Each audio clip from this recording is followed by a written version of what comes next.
over the last 50 years. Hard to believe 50 years, but 50 years you've helped raise healthier generations of children. Back in 1968, CACFP started as a small 3-year pilot project and grew into a really vital effort to help low-income families. It's my understanding in year one, in 1969, CACFP was serving meals and snacks to 23,000 children. Today, CACFP serves healthy and nutritious meals to more than 4 million children in Head Start, child care centers, after-school programs, and children living in homeless and domestic violence shelters, and that's every single day.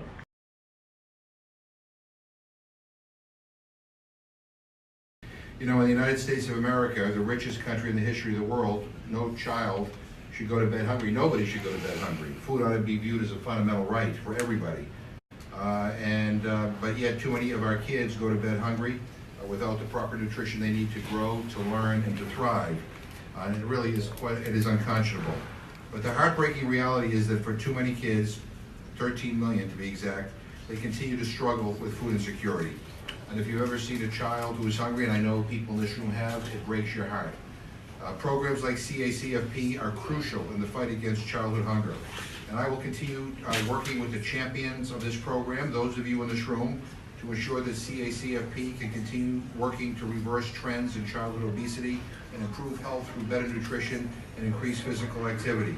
You know, the United States is a very wealthy country, one of the wealthiest in the world, and we have the resources to reduce hunger and food insecurity. It's a matter of priorities, but it's also a matter of humanity and equity.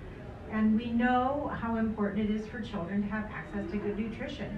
It's important for their well-being, and if we're going to break the cycle of poverty, we need to make sure that kids get that nutrition.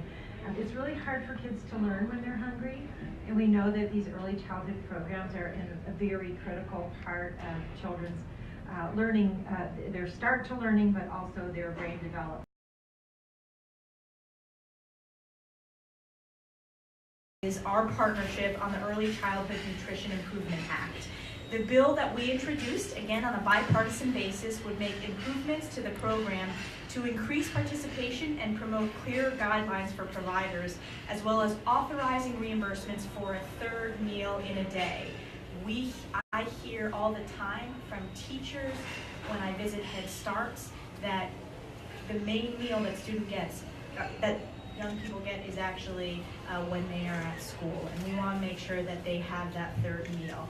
So these improvements would allow you to expand what you're doing for our nation's most vulnerable, and we must do more to ensure that our young people and our seniors are not going hungry.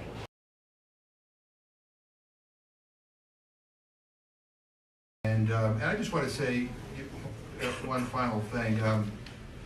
The reason why it's important for you to be here and for you to talk to members of Congress is I think we have a perception problem here in Congress. We have people who promote bills like the very partisan farm bill who don't really understand the reality of hunger and food insecurity in this country.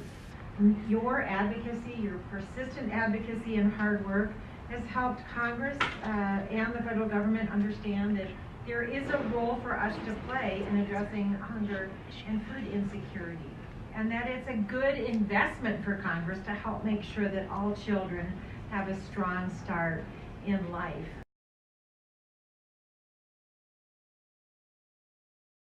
Congratulations again on 50 years. I look forward to celebrating as we move forward, and really appreciate all your tireless work and advocacy, and please know that I'm proud to be your partner in this effort. And so I just want to wish CACFP a happy 50th birthday because I think you represent the best of our country.